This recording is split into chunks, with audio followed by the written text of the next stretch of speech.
And now let's welcome the House Democratic Leader, Congresswoman Nancy Pelosi. Welcome, Leader Pelosi. We sit here after 2 outrageous weeks.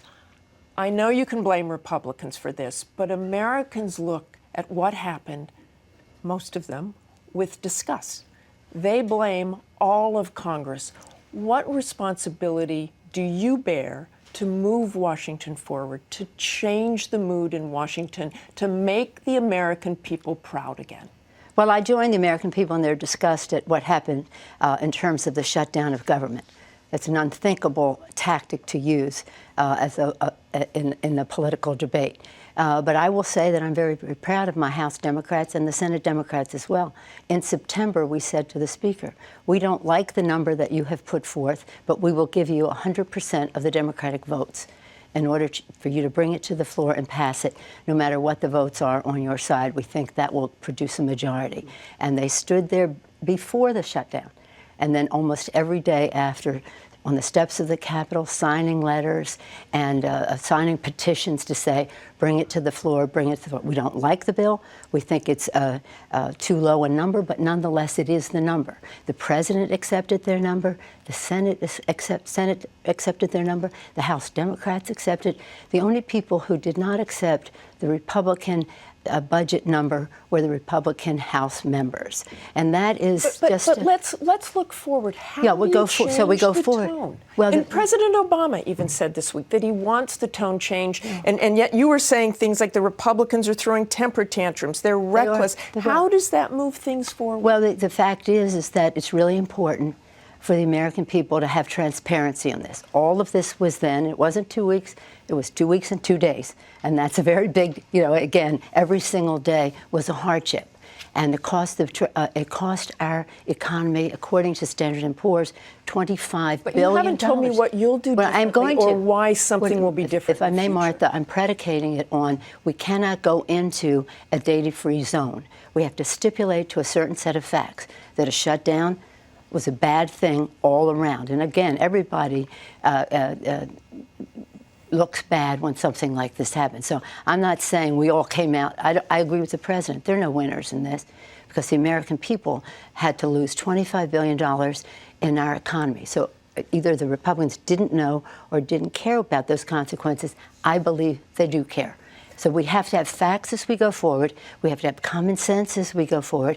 We have to go to the table understanding that we cannot shut down and we cannot place in doubt the full faith and credit of the United States of America. But we do have to recognize that among those on the Republican side are those who are anti-government ideologues, and they cannot wag this dog. They cannot wag this dog. I want to talk about the rollout of OBAMACARE, which seemed somewhat disastrous as well. About 500,000 applications were taken, and yet there were so many glitches. It was really beyond glitches. People said they couldn't get on the website, they couldn't do anything right. Is this acceptable? Well, before we go to that, I want to finish on the budget. What I'm proposing to our colleagues in the House and the Senate is let's not have this go until January.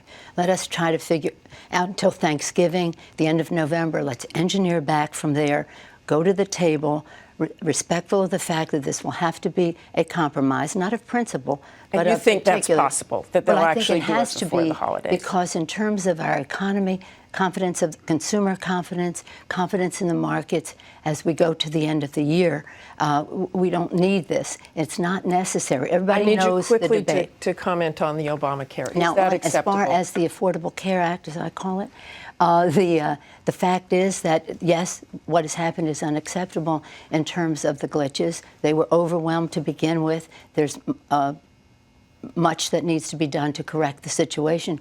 But 19 million people, unique visits. You think the Republicans are going to use what happened as a weapon? Well, I don't know if they do because it doesn't matter. It has to be fixed. But what doesn't have to be fixed is the fact that tens of millions more people will have access to affordable quality health care, that no longer having a pre-existing medical condition will bar you from getting affordable care, that all of the initiatives that are very positive for a healthier life, liberty to pursue your happiness, not chained to a policy, but following your passion, all of that is in place. This is unacceptable. It has to be changed. But any system that deals with that many millions of people frequently does have a glitch. Again, this is unacceptable. It must be fixed. They've doubled up on telephoning, all navigators, assisters to help people sign up. Quickly on Hillary Clinton. Yes. Do you see any way she's not going to run? I hope she runs. Given what she said this weekend?